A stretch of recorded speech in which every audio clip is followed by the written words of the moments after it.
A man does not commit because he is tired of other women. He commits because he has found a woman who makes him tired of his own ego. Consider the architecture of a fleeing mind. When an unanchored masculine soul stands before a feminine force of absolute substance, he's not merely looking at a partner, he's looking at a mirror that demands his immediate evolution. He feels the terrifying, undeniable pull of your depth, and instinctively, he recoils. You watch this happen in real time. You watch him retreat from the precipice of true intimacy to collect smooth, shallow stones on the shoreline. A casual encounter here, a fleeting distraction there. He curates a life of fractions, terrified of the whole. He chooses the predictable safety of a puddle over the demanding gravity of your ocean, and you are left sitting in the aftermath, holding a kingdom he is too frightened to rule. This breeds a very specific, heavy fatigue in the bones. It is the profound exhaustion of being a masterpiece in a room full of people looking for cheap entertainment. In the quiet hours of the night, the anxious heart begins its cruel arithmetic. You calculate your worth against his retreat. You ask the agonizing riddle. If my love is this vast, why does he prefer the void? Is my depth a liability? Am I too heavy to be held? We are not here today to soothe that anxiety with sweet platitudes. We are here to dissect it under the cold, clear light of truth. We are going to examine the precise psychological and quantum mechanics of why the avoidant soul runs from the very thing he seeks, and what specific energetic shift makes a man finally drop his armor, look at the shallow waters he used to play in, and realize they will never quench his thirst again.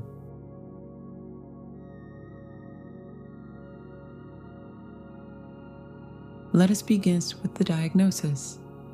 To understand why a man chooses casual exploration over sacred devotion, we must look at the fear of missing out. We must examine this restless exploration in the masculine psyche. Society tells us this restlessness is a sign of biological power.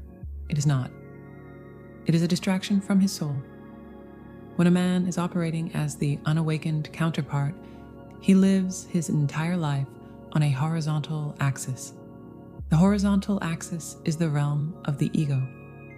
It is a timeline built purely on accumulation. He seeks more wealth. He seeks more achievements. He seeks more superficial experiences. He seeks more women. On this horizontal plane, he can conquer his reality without ever having to truly feel it. He can skate safely across the surface of life. He can experience endless variety without ever having to turn inward and face his own shadow. Psychologically, this is a brilliant, albeit tragic, nervous system adaptation. We must understand that true intimacy is inherently terrifying to the unintegrated ego. To be deeply and truly known by another human being is to risk being deeply destroyed. It requires the dropping of all armor. It requires surrender. Therefore, the avoidant soul uses variety as an anesthetic. Moving from woman to woman, or simply keeping his options open, is a highly sophisticated defense mechanism. It keeps his nervous system in a state of low-grade, manageable arousal. The thrill of the chase provides a predictable dopamine hit. This chemical rush effectively numbs the baseline anxiety of his existence. It prevents him from ever having to sit in the deafening stillness of his own unresolved pain. He does not crave variety because he loves women. He craves variety because he fears himself. But then, a profound disruption occurs in his carefully curated reality. Quantum entanglement happens. He meets you. He steps into your energetic field, and suddenly the rules of his horizontal world no longer apply. You see, you are not just another passing experience on his timeline. You carry the frequency of the vertical axis. You represent depth, stillness, and spiritual gravity. When the unawakened counterpart looks into the frequency of a deeply grounded feminine, he does not just see a beautiful woman, he encounters a mirror. This is the crux of the mirroring dynamic. Your presence reflects everything he has spent his entire life running from. He sees his own unlived potential. He sees the painful cracks in his armor. He feels the absolute, crushing exhaustion of his own ego. This collision of frequencies is profoundly destabilizing for him. Your light is simply too bright for the shadows he has grown comfortable living in. The depth of the ocean is terrifying to a man who only knows how to wade in the shallow end of the pool. The immense pressure of that depth threatens to crush the fragile shell of his identity. To meet you in that depth, he would have to let his current self die. He would have to undergo an ego death, and the unintegrated mind will do absolutely anything to survive. It will lie, it will deflect, it will run. This is exactly why he retreats. This is why he suddenly pulls away, creates distance, or sabotages the connection. The anxious heart perceives this retreat as a personal failure. You sit in the silence and think you did something wrong. You think you are too intense, too demanding, or simply not enough. But his retreat has absolutely nothing to do with your inadequacy. It is a testament to your power. He is not rejecting you. He is rejecting the reflection you provide. Your frequency demands a level of emotional and spiritual maturity that his nervous system is simply not yet equipped to handle. He cannot breathe in your waters. So, he returns to the surface. He runs back to the horizontal axis. He seeks out connections that do not ask him to evolve. He surrounds himself with dynamics where he can remain the master, where the emotional stakes are incredibly low, and where his ego remains entirely unchallenged. He chooses the illusion of freedom over the heavy responsibility of truth. He chooses the shallow waters because they are familiar and safe. But safety is not fulfillment. The anesthetic of variety always eventually wears off. The tragedy of the avoidant soul is that by running from the very depth that could heal him, he condemns himself to a life of perpetual thirst. He is wandering through a desert of his own making, terrified of the oasis he just left behind. He is drinking from empty cups, hoping one of them will magically satisfy a craving that only the ocean can quench. And until the pain of his emptiness becomes greater than his fear of your depth, he will continue to wander.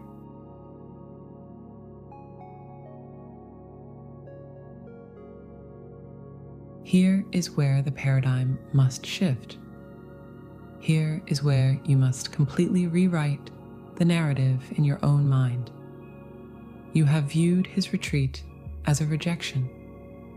You have viewed this painful phase of inconsistency as a massive failure of your connection. It is not. This separation is a necessary friction. It is the exact catalyst required for his ultimate expansion. And more importantly, it is the fire required for yours.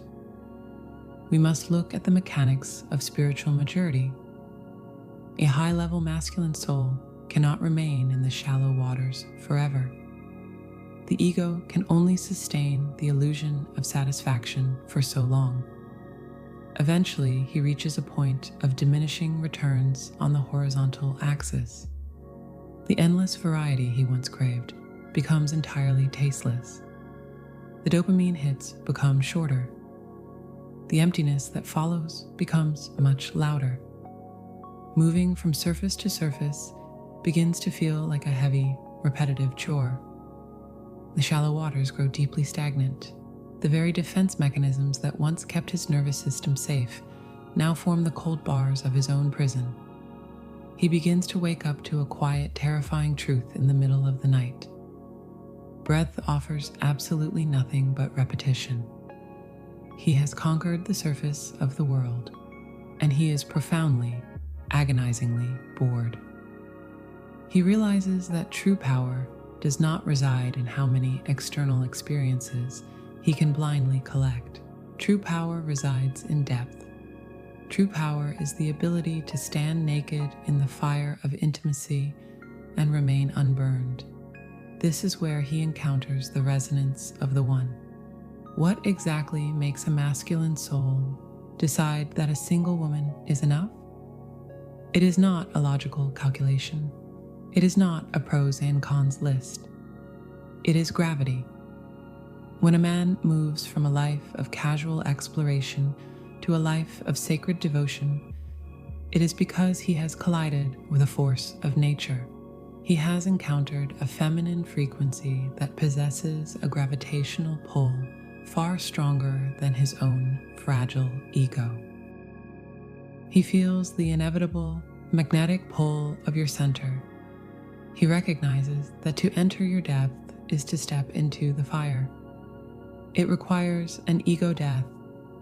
For a long time, the fear of that death kept him running, but gravity is infinitely patient.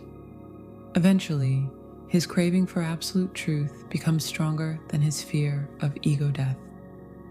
He stops running because the absolute exhaustion of pretending outweighs the terror of surrendering. He looks at the vast, terrifying ocean of your frequency, and he finally decides to dive. He realizes that commitment is not the restriction of his freedom. That is the lie of the unintegrated boy. To the awakened masculine, commitment is the ultimate liberation. By anchoring himself to the resonance of the One, he is no longer scattered. His life force is no longer leaking into a dozen meaningless, shallow interactions. His energy is pulled inward and forcefully focused. It becomes a laser. He chooses you because your specific frequency demands his absolute best. He chooses you because the profound peace he feels in your presence is far more intoxicating than the chaotic, empty thrill of the chase. He realizes that true freedom is not the ability to wander aimlessly without consequence. True freedom is finding a depth so profound that you never want to leave. But here's the crucial pivot. Here's the absolute condition of this spiritual mechanic. He cannot feel your gravity if you are not holding your center. This is where so many deeply feeling, intelligent women disrupt the natural order of the connection. When he pulls away to test the shallow waters, you panic. Your nervous system detects a threat. You slip into the frequency of the anxious heart. You reach out. You analyze his every move. You attempt to logically prove your irreplaceable worth to him. You leave your throne to chase him into the dirt. The moment you do this, you completely destroy the gravitational pull. You abandon your own profound depth to meet him in his chaotic shallows. You cannot be the ocean if you are constantly shrinking yourself to fit into his temporary puddle. Gravity requires massive, immovable presence. The Earth does not chase the moon to keep it in orbit. It simply holds its immense mass in the quiet dark of space. The moon is compelled to circle. If you are vibrating with anxious, frantic energy, there is no solid ground for him to land on. There is no stillness for him to return to. You must become the holder of space. You must trust the invisible, unyielding architecture of your own energetic worth. You must let him wander into the barren desert of his own superficial choices. You must let him feel the deep ache of his own spiritual dehydration. You do this knowing with absolute certainty that when he finally thirsts for real water, he will remember exactly where the ocean is.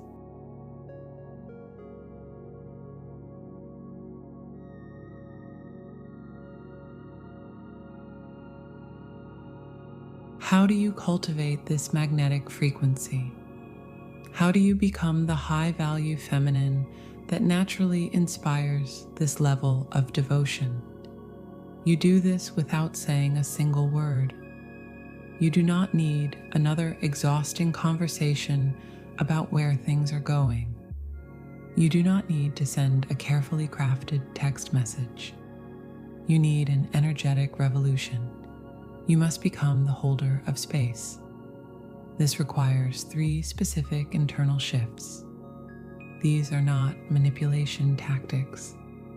They are profound acts of psychological and spiritual hygiene. They are the exact mechanics of reclaiming your own life force. The first shift requires you to drop the anchor of self-sourcing. The unintegrated feminine relies heavily on the masculine to regulate her nervous system. When he is present and attentive, you feel perfectly safe. When he pulls away or becomes inconsistent, you immediately panic. You become the anxious heart. Your physical body interprets his distance as a literal threat to your survival. You must completely drop this anchor. You must learn to relentlessly regulate your own nervous system. When he retreats into his horizontal world, you do not follow him. You breathe. You return your awareness entirely to your own physical body. You source your safety from within. You source your immense value from your own connection to the divine. You build an internal fortress of peace that is entirely independent of his behavior. When a man realizes that his absence does not destroy you, a profound shift occurs. His ego loses its tyrannical power over your emotions. And ironically, that is the exact moment his soul begins to deeply respect you. The second shift involves the quantum field. You must withdraw your energetic tentacles. You may pride yourself on your outward restraint. You might not be texting him. You might not be calling him. You might not be watching his digital life. But you are still reaching for him in the unseen realms. You are constantly thinking about him. You are endlessly analyzing his hidden motives. You are having imaginary conversations with him in your mind. You are projecting massive amounts of your vital energy into his space. You must call your energy back. You must withdraw the invisible tentacles of expectation and longing. The masculine urgently needs empty space to move toward the feminine.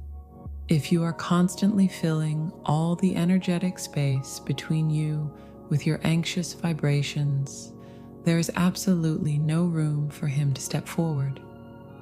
You suffocate the connection with your invisible reaching. You must create the void. You must be brave enough to let the space between you be entirely empty. Let him actually feel your absolute absence. Let him sit in the stark silence. Let him remain there until the silence becomes much louder than his superficial distractions. This withdrawal of energy is not a punishment. It is an act of extreme energetic boundaries. When you pull your energy back into your own core, you become incredibly dense. You become heavy with your own presence.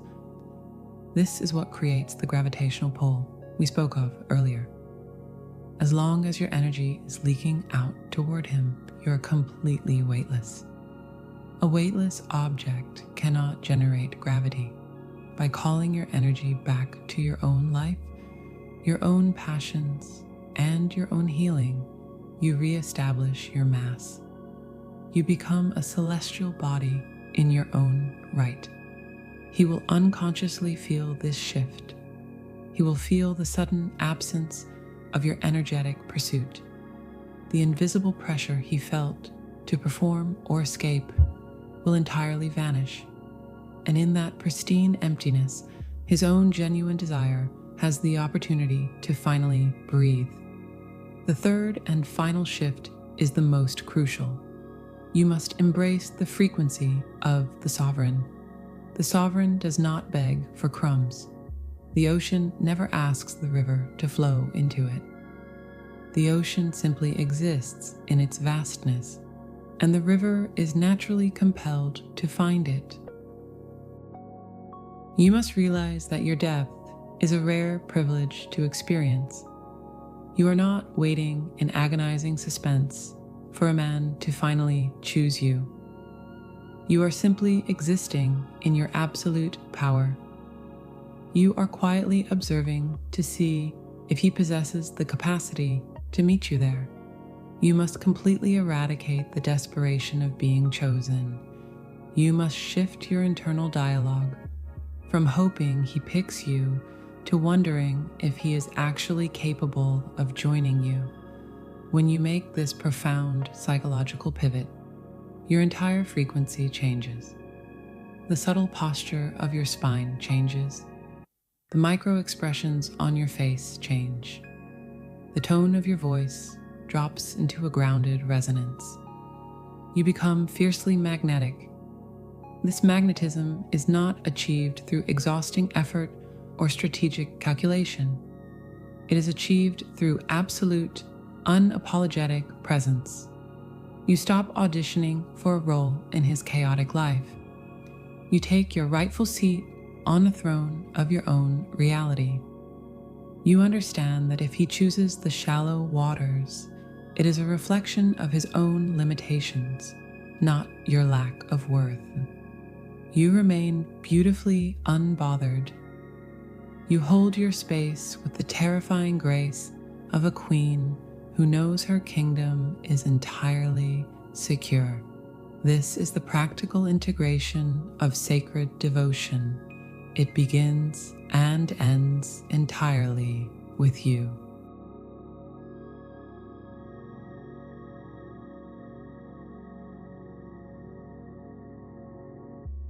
Let us bring this back to the beginning.